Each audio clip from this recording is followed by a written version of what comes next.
I am Megan Wilson, 34 years old, and I never thought a Christmas party could shatter my family's facade forever. The fake smiles and holiday cheers hid the truth they had stolen from me years ago, and I was finally ready to strike back. After 6 years away, I returned with a plan armed with evidence of their betrayal, expecting the perfect moment to expose them. Instead, I faced the ultimate slap in the face that ignited everything.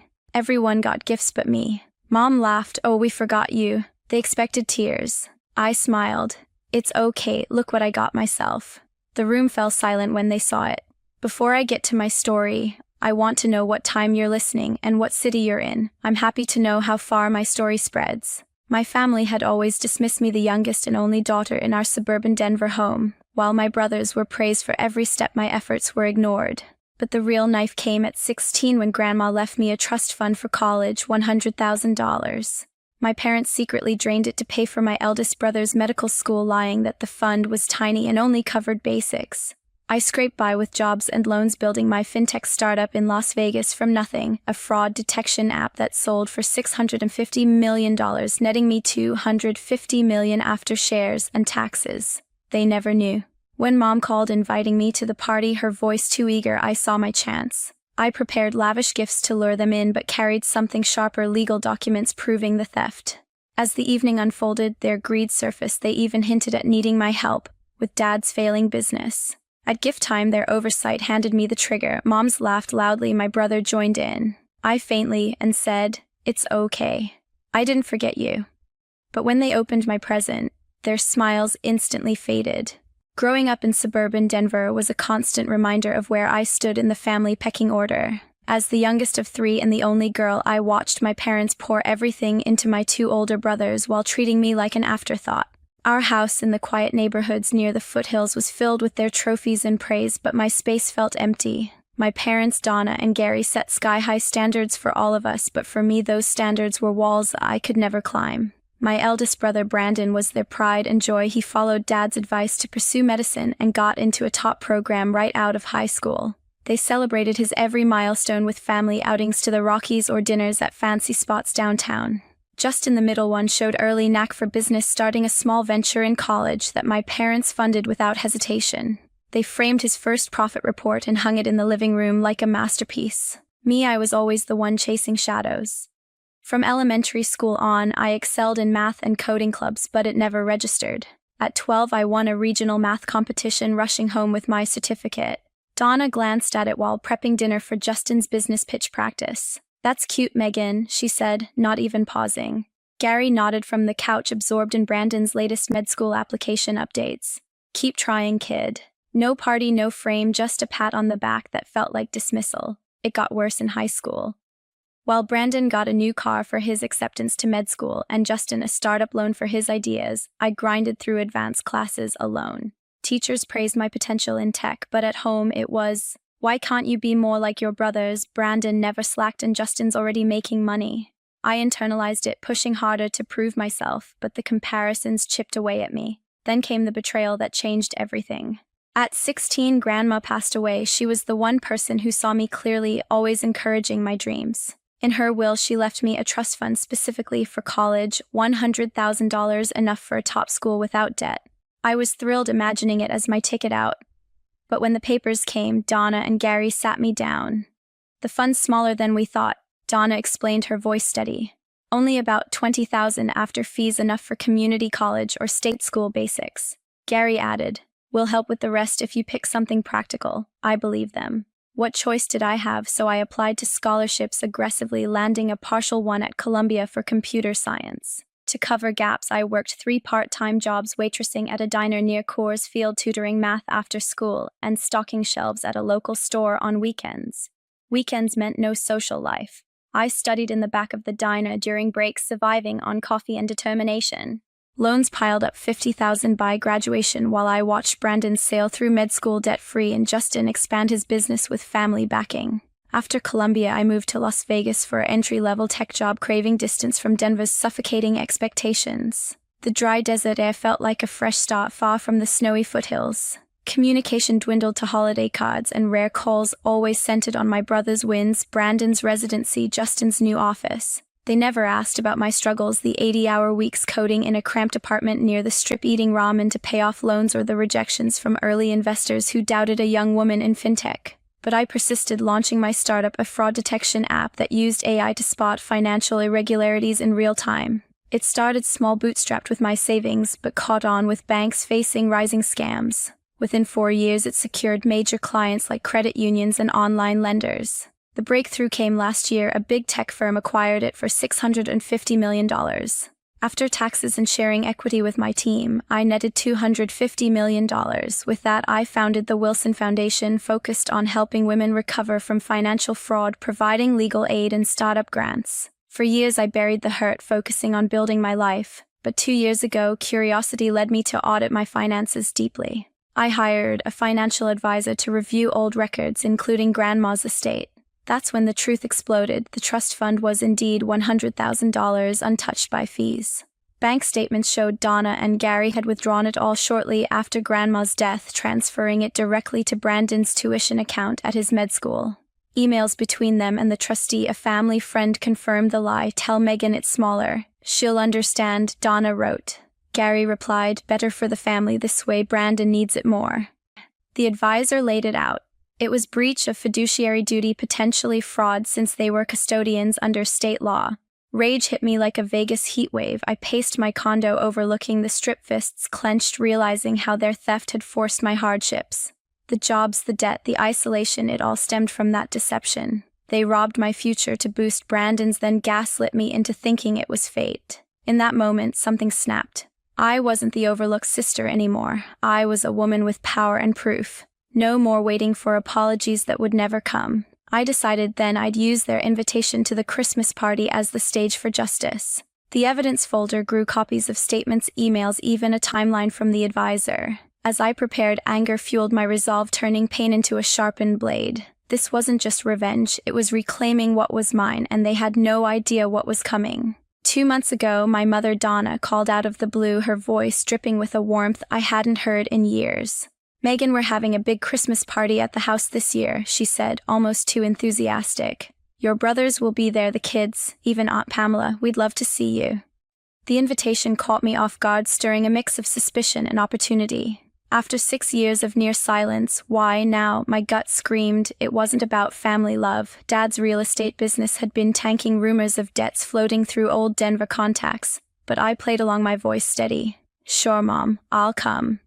As I hung up the evidence folder on my desk, bank statements, emails, timelines from Grandma's trust felt heavier. This was my shot to turn their lie into their undoing. I didn't waste time. I called my lawyer friend Alex Carter, a sharp litigator I'd met during a fraud case my startup tackled in Vegas. Over coffee at a strip cafe, I laid out the betrayal, the $100,000 trust fund stolen for Brandon's tuition, the lies about its size, the years I clawed through debt. Alex's eyes narrowed as he flipped through the documents. "This is textbook breach of fiduciary duty," he said. "With these statements and emails, you've got a solid case for fraud.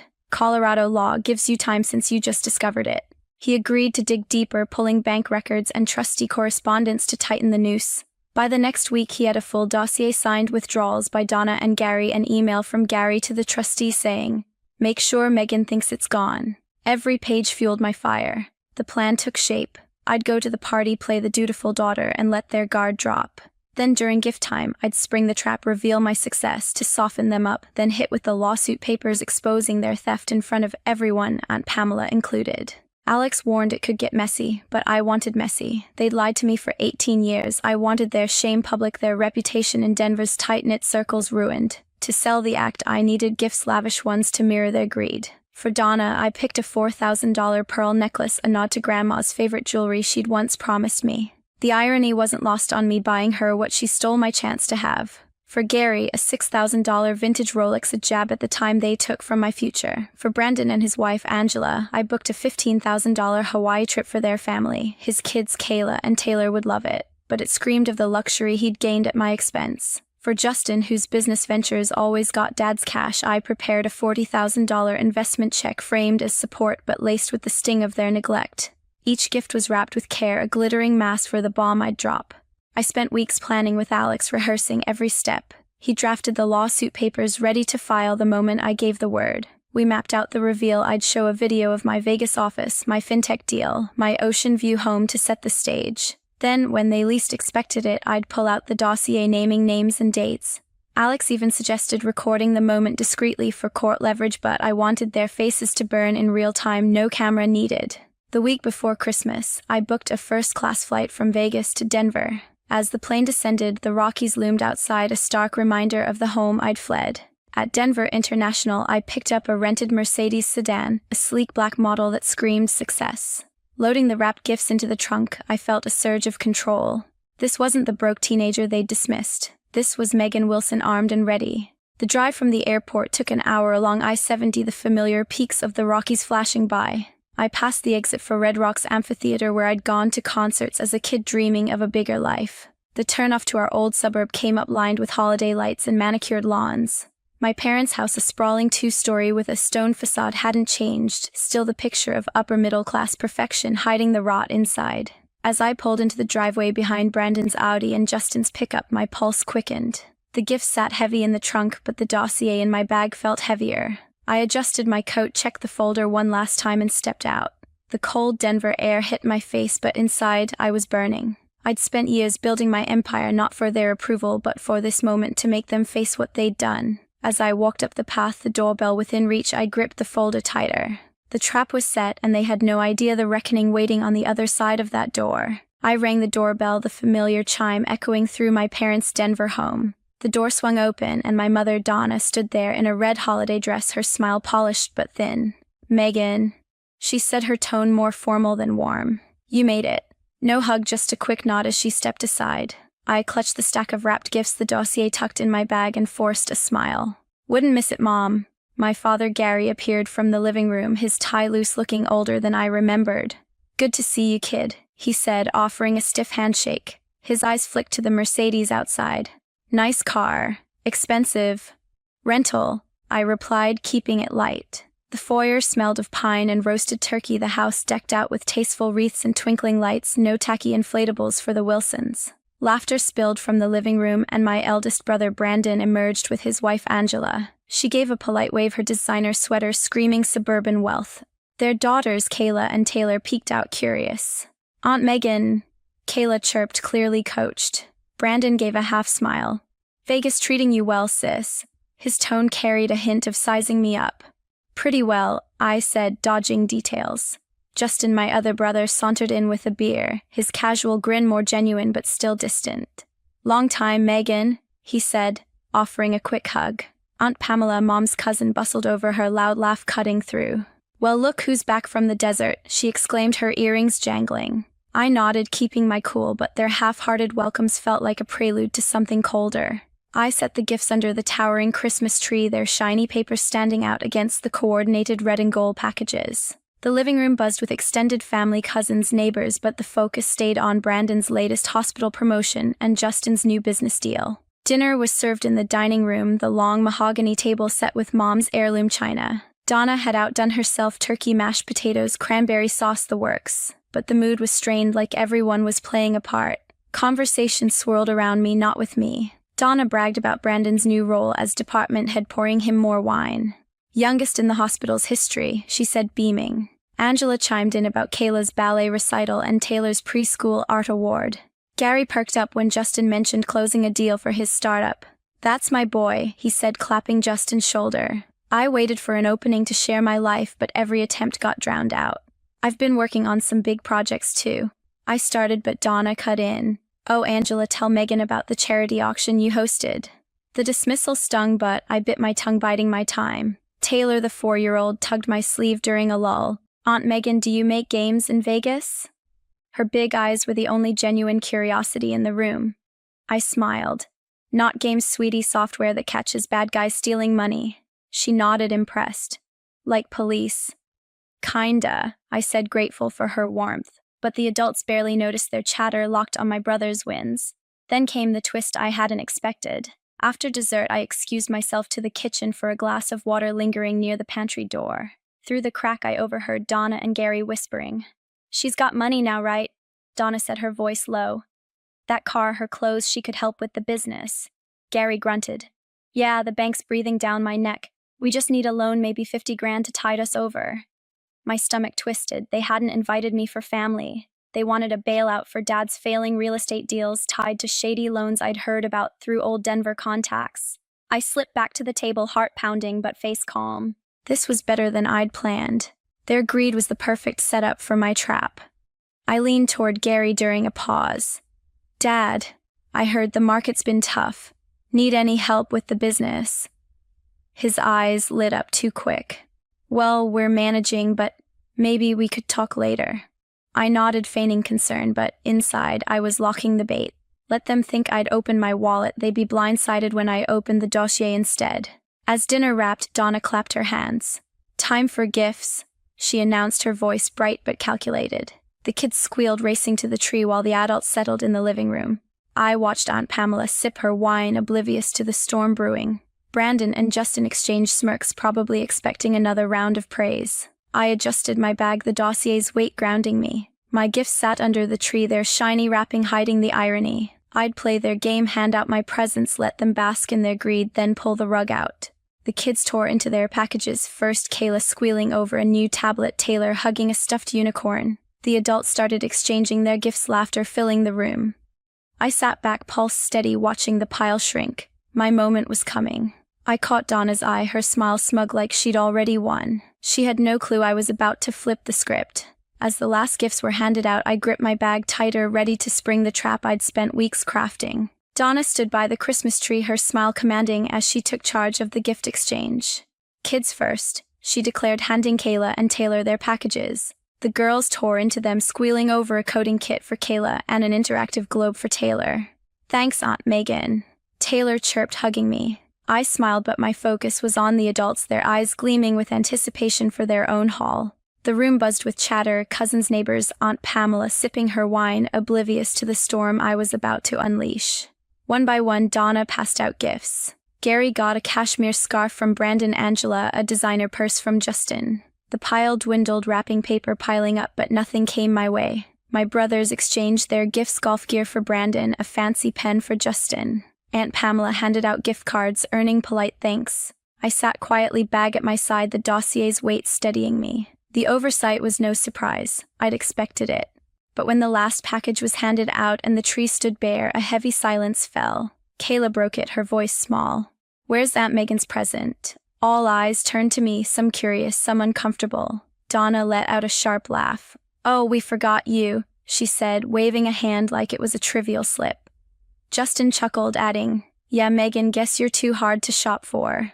Their laughter cut deep, but I kept my face neutral, heart racing. This was the moment I'd planned for. They expected tears, maybe a scene. Instead, I smiled faintly. It's okay. I didn't forget you, look what I got myself. I pulled out my phone, opened a sleek video, and hit play on the TV screen via AirPlay. The room went quiet as images filled the screen. My Las Vegas office, a modern glass building with my company's logo, Wilson Fraud Detection, blazing across the front. Clips followed of me signing a $650 million acquisition deal, shaking hands with bank CEOs, my ocean view condo with a rooftop deck. This is my fintech startup, I said calmly. We built AI software to catch financial fraud. It sold last year for $650 million, netting me $250 million after taxes. Gas rippled through the room. Donna's wine glass froze mid-sip. Gary's jaw tightened and Justin's smirk vanished. I swiped to another clip showing the Wilson Foundation's headquarters, where we funded women recovering from financial scams. This is my foundation, I continued, voice steady. We've helped 50 women with legal aid and startup grants, recognized by Incairn magazine as a top new charity. Brandon's eyes widened, Angela shifted uncomfortably, and Aunt Pamela muttered, Well, I'll be damned. Their stunned faces were satisfying, but I wasn't done. The real gift was coming. I reached into my bag, pulling out a thick folder. But I have a Christmas gift for you too, Dad, I said, locking eyes with Gary. I slid the dossier across the coffee table, papers spilling out, bank statements, emails, withdrawal records from Grandma's trust. It's a lawsuit for the $100,000 you and Mom stole from my trust fund 18 years ago. The room froze. Donna's smile collapsed, her face paling. You took it for Brandon's tuition. I continued, voice cold. Lied to me about its size, forced me into debt while he got a free ride. I pointed to the documents. These show your withdrawals, your emails to the trustee. Tell Megan it's smaller. You thought I'd never find out. Gary stammered. Megan, let's talk privately. Donna jumped in. You're blowing this out of proportion. But Aunt Pamela's gas cut through her eyes, darting to the papers. Brandon, red-faced, muttered, I didn't know the details, Megan, I swear. Justin stayed silent, avoiding my gaze. No private talks, I said, standing. You stole my future, made me scrape by with loans and 3 jobs while you celebrated Brandon's success. You even planned to use me tonight for Dad's debts. I nodded at Donna. I heard you in the kitchen, 50 grand to tide you over. Their panic was electric. Gary's hands shook, Donna's voice cracked, begging, Megan, please, we're family. But I was done with their excuses. You laughed when you forgot me, I said, grabbing my bag. Now you can laugh at this. I left the dossier on the table, evidence glaring under the Christmas lights. As I walked out, their voices erupted, Donna yelling at Gary, Brandon pleading ignorance, Aunt Pamela demanding answers. I stepped into the cold Denver night, the Mercedes waiting. Their chaos faded behind me, but the fire in my chest burned bright. I'd sprung the trap and there was no going back. As I drove away from the Denver house that Christmas night, the chaos of my family's shouting faded behind the hum of the Mercedes engine. Their faces, Donna's panic, Gary's trembling hands, Brandon's weak denials burned in my mind, but I felt no regret. The dossier I'd left on the table was a ticking bomb, and I was done waiting for apologies that would never come. By the time I reached the airport, I'd already texted Alex, my lawyer, file the lawsuit tomorrow. In January, we submitted the case to Denver civil court, breach of fiduciary duty and fraud, backed by the ironclad evidence, bank statements, emails, trustee records proving Donna and Gary siphoned my $100,000 trust fund for Brandon's tuition 18 years ago. The process moved fast. By March, the court ruled in my favor. I won back the full $100,000 plus $50,000 in interest and legal fees totaling $150,000. The judge didn't mince words. A deliberate deception against a minor beneficiary. The victory felt clean, final. The fallout was bigger than I'd imagined.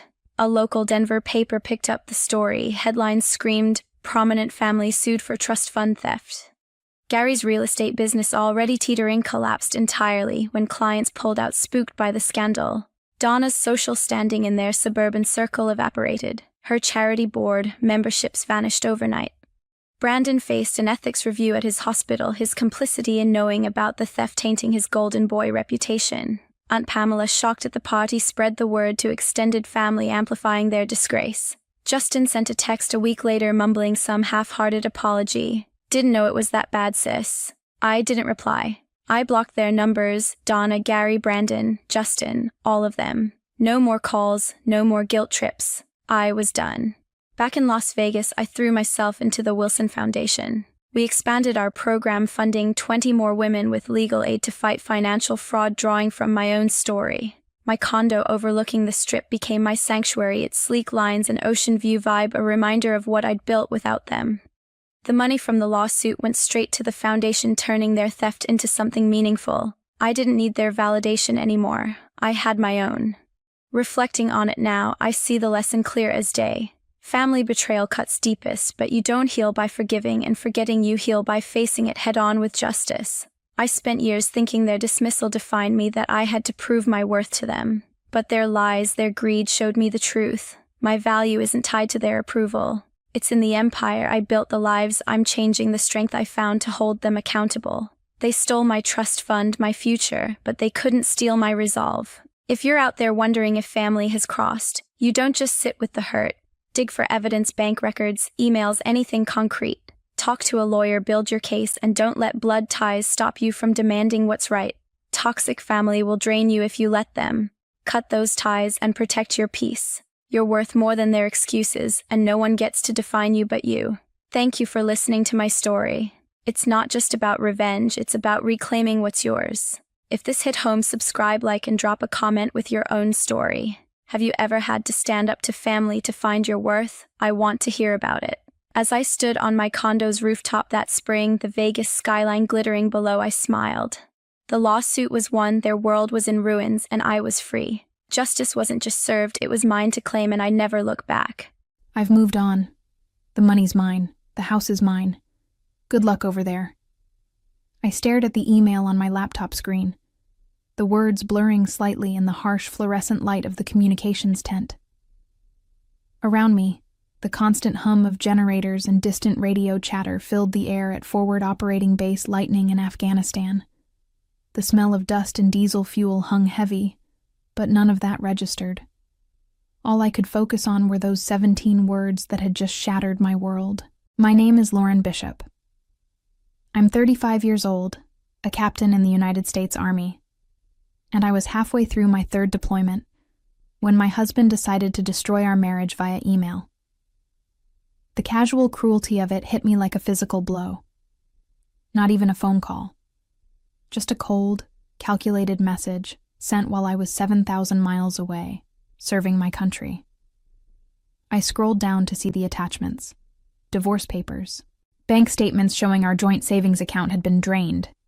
$38,000 gone. Photos of a young blonde woman lounging in what looked suspiciously like my living room, her feet propped up on the coffee table I had saved for months to buy. The injustice burned in my chest. For 6 months I had been sleeping in a concrete bunker, eating meals ready to eat, and dodging mortar fire while Eric lived it up with his new girlfriend in the home I had worked years to afford. Every dollar in that account had been earned through blood, sweat, and sacrifice. Night shifts at the base hospital before my deployment. Extra training courses that meant months away from home. Military pay that I had carefully saved while Eric bounced between part-time jobs and grand schemes that never panned out. The woman in the photos looked barely old enough to drink. 22, according to the email signature that identified her as Brittany Hart, future Mrs. Bishop. The audacity was breathtaking. She was wearing my jewelry, sitting on my furniture, probably sleeping in my bed. But as I read the email a second time, something shifted inside me. The initial shock gave way to something colder, more calculating. Eric had always underestimated me. He saw the woman who cooked his dinner and did his laundry, not the soldier who had survived 3 combat deployments and earned a Bronze Star for valor. He had made a critical error in judgment, and as the rage settled into icy determination, I realized he was about to learn exactly who he had married. I closed my laptop and walked outside into the Afghan night, the stars brilliant overhead in a way they never were back home. This was far from over. The next morning brought the familiar routine of deployment life, but everything felt different now. As I went through my duties at the base medical facility, treating everything from routine checkups to combat injuries, my mind kept circling back to Eric's betrayal. The other soldiers noticed my distraction. "You okay, Captain?" Staff Sergeant Martinez asked as we prepped for the morning briefing. "You seem off today." I forced a smile. "Just tired. Long night." But it wasn't tiredness. It was the peculiar clarity that comes when someone you trusted completely reveals their true nature. Eric and I had been married for 8 years, together for 10. We met when I was a young lieutenant, fresh out of officer candidate school, and he was working at a sports bar near Fort Campbell. He was charming, funny, and seemed to understand the demands of military life. Or so I thought. Looking back, the warning signs had been there for years. The way he always seemed to have excuses when bills were due. How he would disappear for hours without explanation, claiming he was job hunting or meeting with potential business partners. The gradual shift from supportive spouse to someone who resented my career, my deployments, my success. During my first deployment to Iraq, he had been the perfect military spouse. Care packages, daily emails, promises to hold down the fort. By my second deployment, the communications had become sporadic, filled with complaints about how hard his life was while I was gone. This time, I had barely heard from him at all. I should have seen it coming. The signs were all there in hindsight. The way he had pushed me to add his name to all our accounts before this deployment, claiming it would make managing finances easier while I was gone. How he had insisted on handling all the household finances because my military schedule was too unpredictable. The gradual isolation from my friends and family, always with reasonable excuses about why we couldn't visit or why they couldn't come over. What Eric didn't know, what he had never bothered to learn, was that military spouses like me don't survive 3 deployments without learning to plan for the worst. We don't trust blindly.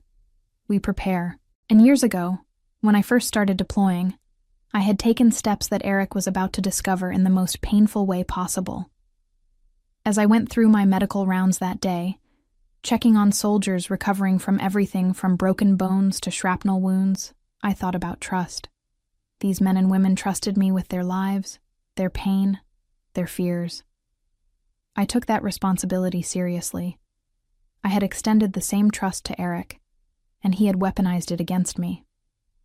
But trust is a two-way street, and betrayal comes with consequences. Eric was about to learn that the woman he thought he knew, the compliant wife who managed the household while he pursued his dreams, had been planning for this possibility all along. I waited until after evening chow to respond to Eric's email. The mess tent had emptied out, leaving just a few soldiers playing cards in the corner and the ever-present sound of helicopters coming and going from the landing zone. I opened my laptop and stared at the cursor blinking in the reply field. Years of military training had taught me the value of measured responses.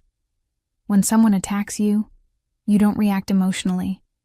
You assess the situation, gather intelligence, and respond strategically. Eric's email wasn't just a personal betrayal. It was a tactical error of epic proportions.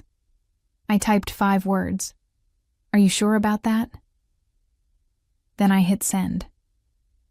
The beauty of the response was its simplicity. Eric would read it and wonder what I meant. He would probably dismiss it as the desperate bluster of a woman who had just lost everything. He would go back to his new life, confident that he had outmaneuvered me completely. And for the next few days, he would be right to feel confident. But confidence built on ignorance is dangerous, and Eric's understanding of our financial situation was fatally flawed. 3 years ago, before my second deployment, I had consulted with a JAG attorney about protecting military families from financial abuse during deployments. The horror stories were everywhere: spouses draining accounts, running up debt, even selling family homes while their military partners were overseas and unable to respond. The attorney, Major Patricia Holmes, had been blunt about the risks. "Captain Bishop," she had said, "I see this more often than I care to admit. Deployment stress breaks marriages, and when they break, the spouse at home usually has all the advantages. They control the mail, the finances, the narrative. You need to protect yourself." So I had. I established a military spouse financial protection trust, legally separating my military pay and assets from our joint accounts. Everything Eric thought he had taken was actually just the surface layer. Money I had deliberately left accessible to maintain the illusion of normalcy. My real assets, including the house deed and the bulk of my savings, were protected under military regulations that carried federal criminal penalties for unauthorized access. Eric had stolen money from a deployed service member. That wasn't just divorce court material. That was federal crime territory. I opened a new email and began typing. Not to Eric this time, but to Major Holmes. It was time to activate the protections I had hoped I would never need. Within minutes, I had sent copies of Eric's email, the bank statements, and the photos to both the JAG office and my civilian attorney back home. The wheels of justice turn slowly, but when they involve crimes against military personnel, they turn with the full weight of federal law behind them. Eric had just declared war on someone who had spent years learning how to fight and win. He was about to discover that some battles are decided before the first shot is fired. The response came faster than I had expected. Major Holmes emailed me within 6 hours, her message arriving during what passed for night in Afghanistan. The timestamp showed she had sent it at 11 p.m. Eastern Standard Time, well past normal duty hours. "Captain Bishop," she wrote, "I have reviewed the materials you sent. We are implementing immediate protective measures under the Service Members Civil Relief Act. I have already contacted federal authorities regarding the unauthorized withdrawal of funds from accounts protected under military spouse protection statutes. Additionally, I am coordinating with your civilian attorney to freeze all assets and prevent further financial damage. Stand by for updates." I leaned back in my bunk, a smile tugging at the corners of my mouth for the first time in days. Eric had no idea what was about to hit him. The Service Members Civil Relief Act wasn't just military bureaucracy. It was a federal law designed to protect deployed service members from exactly the kind of financial predation Eric had just committed.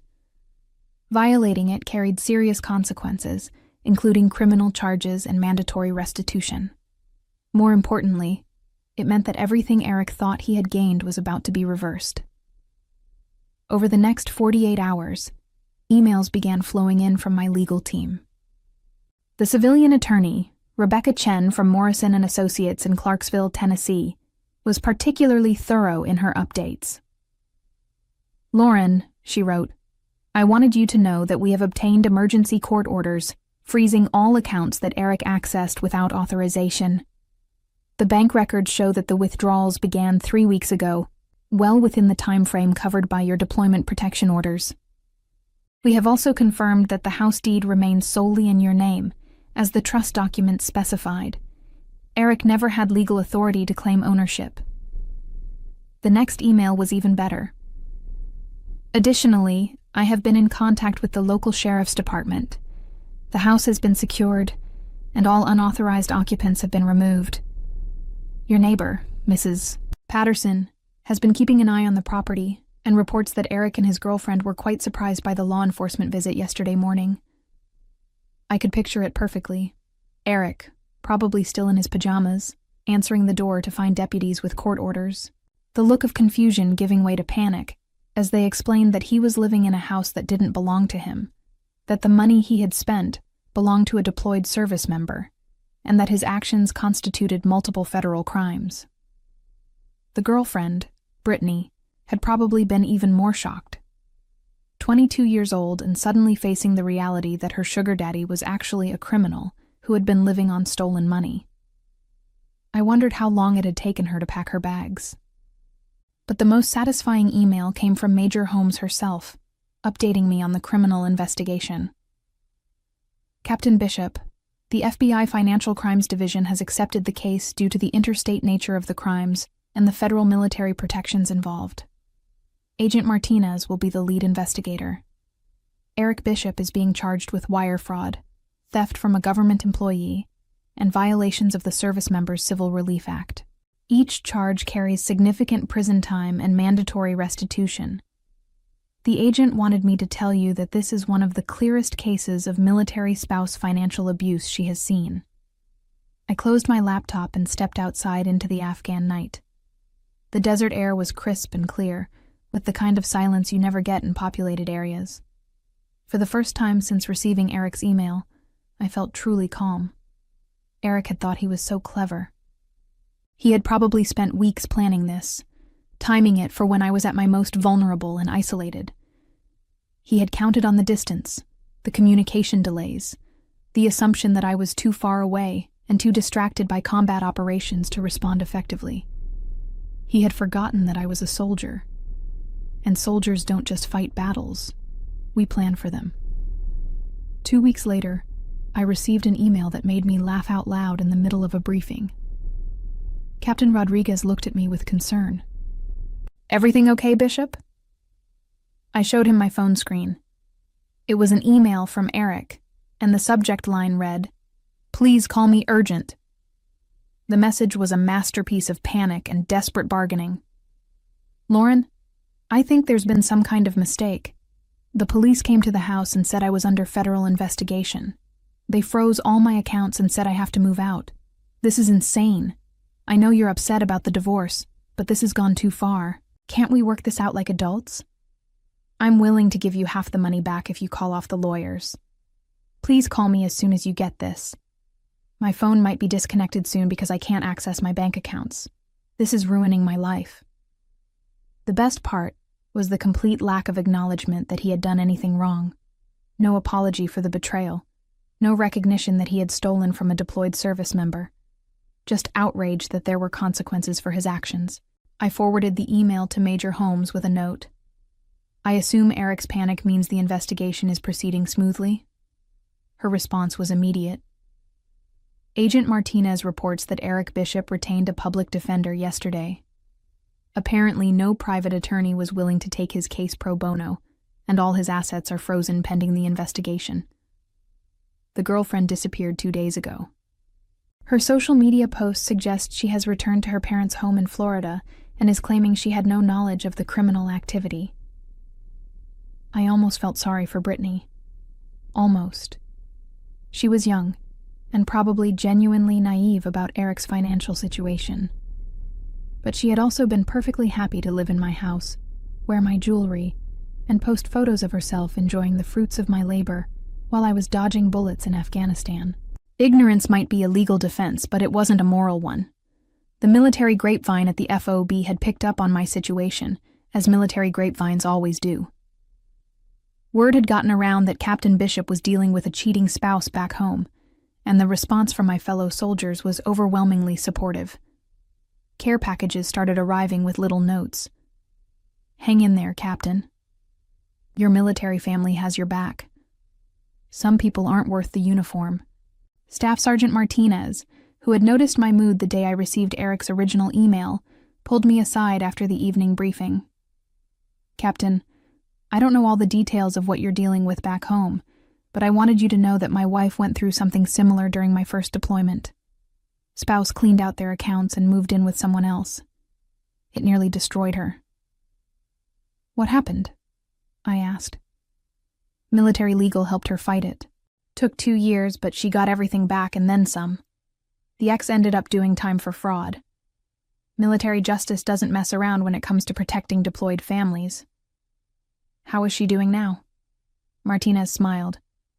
"Remarried to a good man who actually deserves her. Sometimes the worst thing that happens to you turns out to be the best thing that could have happened." As I walked back to my quarters that night, I thought about his words. Eric's betrayal had been devastating, but it had also revealed truths I might never have discovered otherwise. His true character, the strength of my military family, the wisdom of the precautions I had taken years earlier. Most importantly, it had reminded me who I really was. Not the accommodating wife who had spent years making excuses for a man who didn't deserve them. I was Captain Lauren Bishop, a combat veteran who had survived 3 deployments and earned the respect of her peers through competence and courage. Eric had picked a fight with the wrong woman. The 3rd week brought news that exceeded even my most optimistic expectations. Major Holmes called me personally this time, rather than sending an email.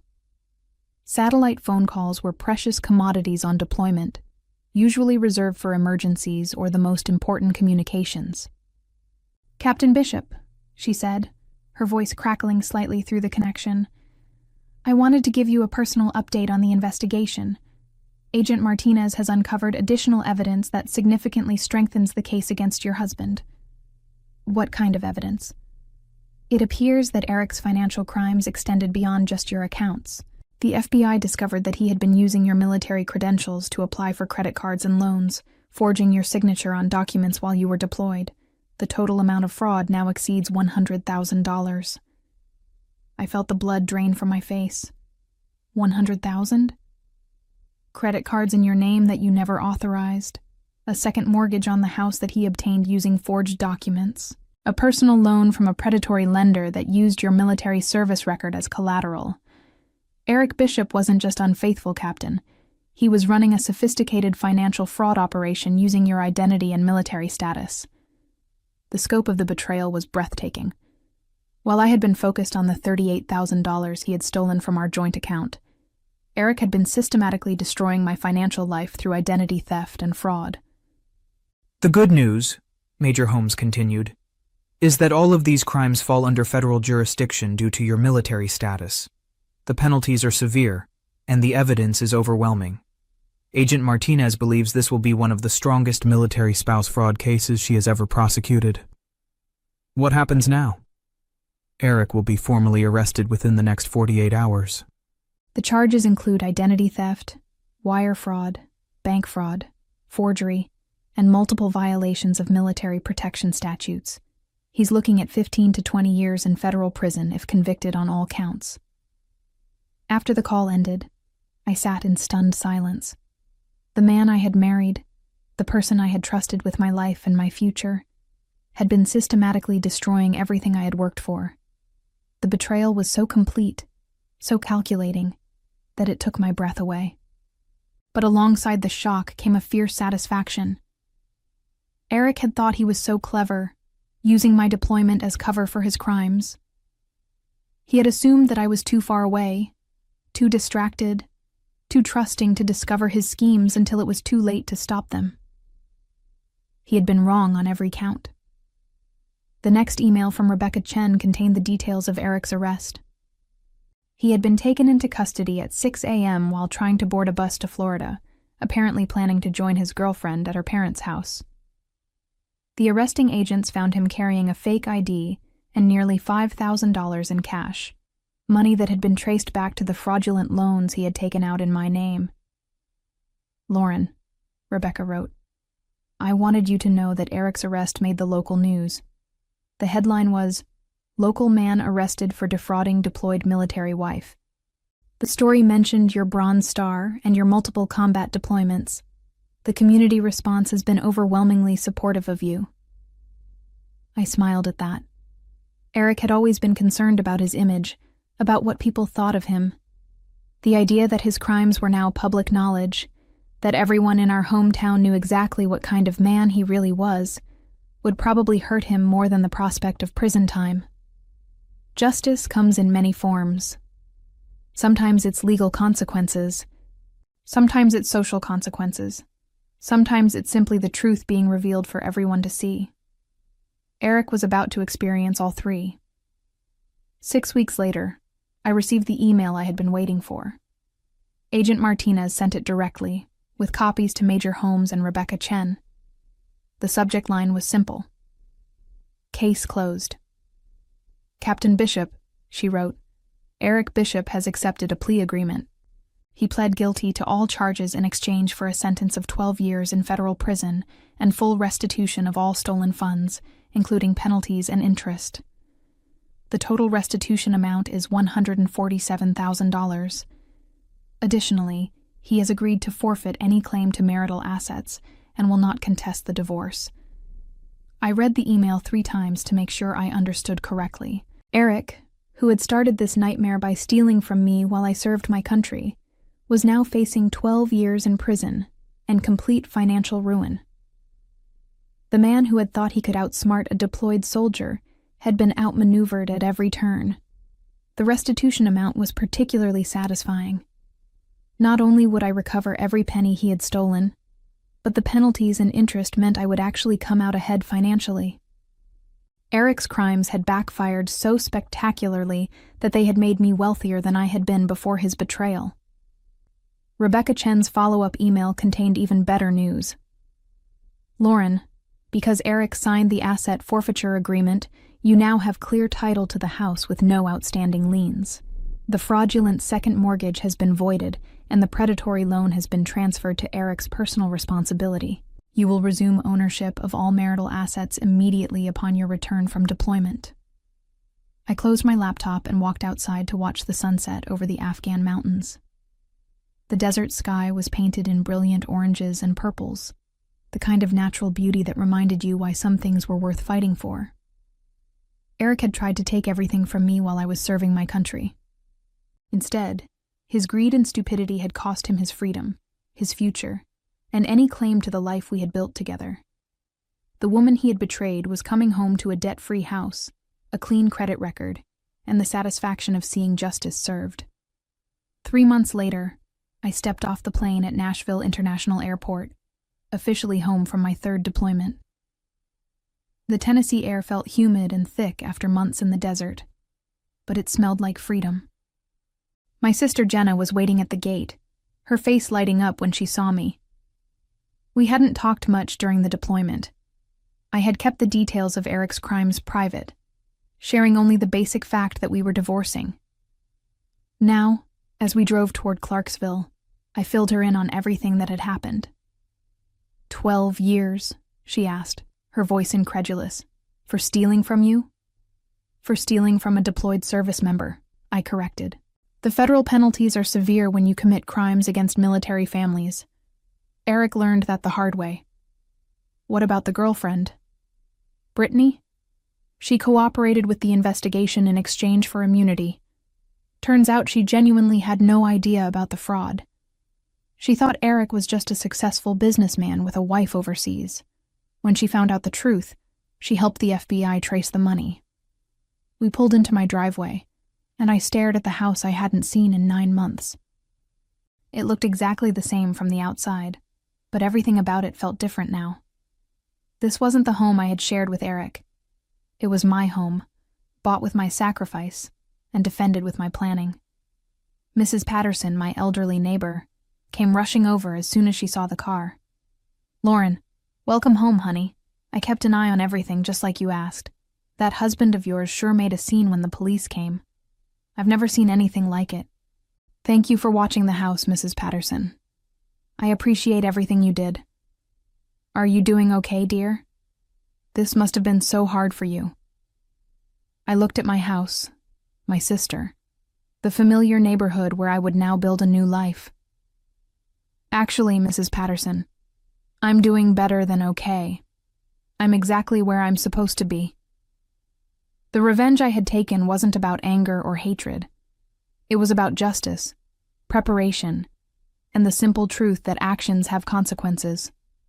Eric had gambled everything on the assumption that I was too far away and too trusting to protect myself, and he had lost completely. As I walked into my house for the first time as a truly free woman, I reflected on how his betrayal had ultimately revealed my own strength and taught me that sometimes the most devastating revenge is simply letting someone destroy themselves with their own choices.